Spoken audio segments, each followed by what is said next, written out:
Colleges are meant to be safe spaces for political discussions, but for some students, that is not the case.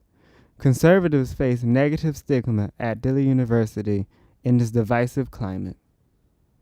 Two unlikely students, Andrew and Kaylin, confront backlash from being associated with President Trump. Just because I am a conservative does not mean that I support Trump and his ideals. But it does mean that there are some policies, that I do agree with. Andrew's experience has not been as easy.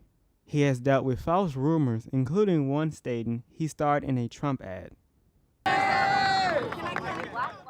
In October of last year, Andrew joined a large number of black conservatives to visit President Trump at the White House.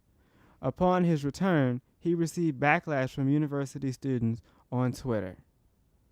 What I find is that a lot of the backlash against conservatism is just a lack of knowledge of history.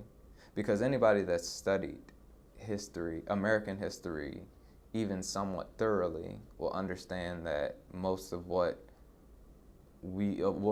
conservatives want to conserve has nothing to do with race at all. Kaylin has been able to politically engage with students and faculty on campus. I feel like most people have been pretty open. I'm able to have intellectual and political conversations with people on campus and in class. Pew Research Center states 87% of black voters identify with the Democratic Party. Their support shifted during the Kennedy era and continues to remain strong.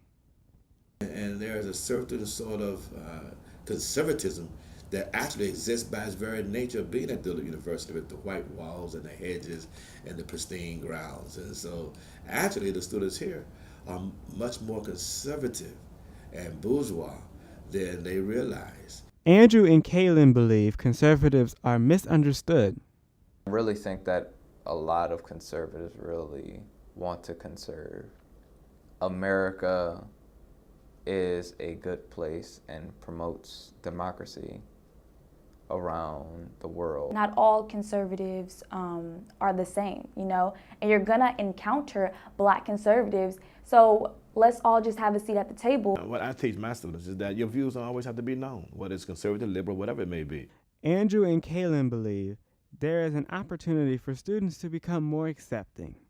The students need to be more open. As soon as you don't have the same ideas or ideals as someone else, you become the enemy. And that's one of the major flaws for black students on Dillard's campus. Kaylin and her friend Toya Smith are planning to start a Dillard chapter of the AEI Executive Council, ran through conservative think tank American Enterprise Institute next semester. I'm trying to make this campus more diverse on the political spectrum. As the 2020 presidential election approaches, more discussions are needed to help create a more comfortable environment for all students. This is Frank Duplessis reporting.